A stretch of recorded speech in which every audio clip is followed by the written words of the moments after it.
falar um pouco da inquietação dos moradores de Jeribá. Ali próximo à Praça Jotemar, conhecida como Praça do Jote, e a Prolagos ela retomou as obras no entorno da lagoa para fazer a questão do saneamento, uma parte daquela verba dos 5 milhões de reais. Então, algo que nós ficamos na Câmara insistentemente, os vereadores falando, cobrando também a secretaria pertinente junto ao Paulo Abranches, para que a Prolagos retomasse as obras do entorno. E a gente passando na Praça Jotemar, a Prolagos ela pegou a pontinha ali da Praça do Jotemar, da Praça do Jote, cercou com os tapumes, e ali vai ser implantado, vai ser construída a elevatória do esgoto.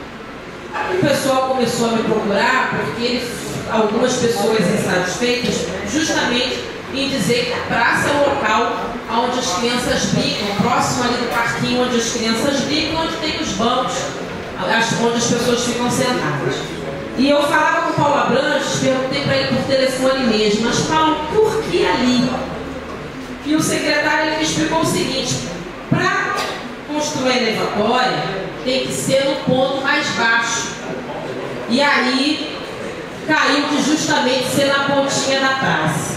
E eu disse assim: olha, eu acho que a secretaria, que o Poder Executivo precisa conversar com os moradores.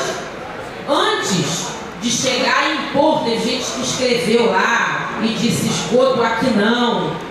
Conversa com os moradores, explica a situação. E, infelizmente, se não tiver outro ponto, que seja ali, mas explicando o benefício de ter elevatório e de que não vá trazer nenhum dano, nenhum problema para a instalação de uma elevatória justamente na pontinha da Praça do Jote, Praça da Aldeia de Jeribá.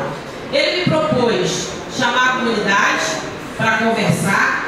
Então a gente vai estar convidando algumas pessoas para a gente entender, fazer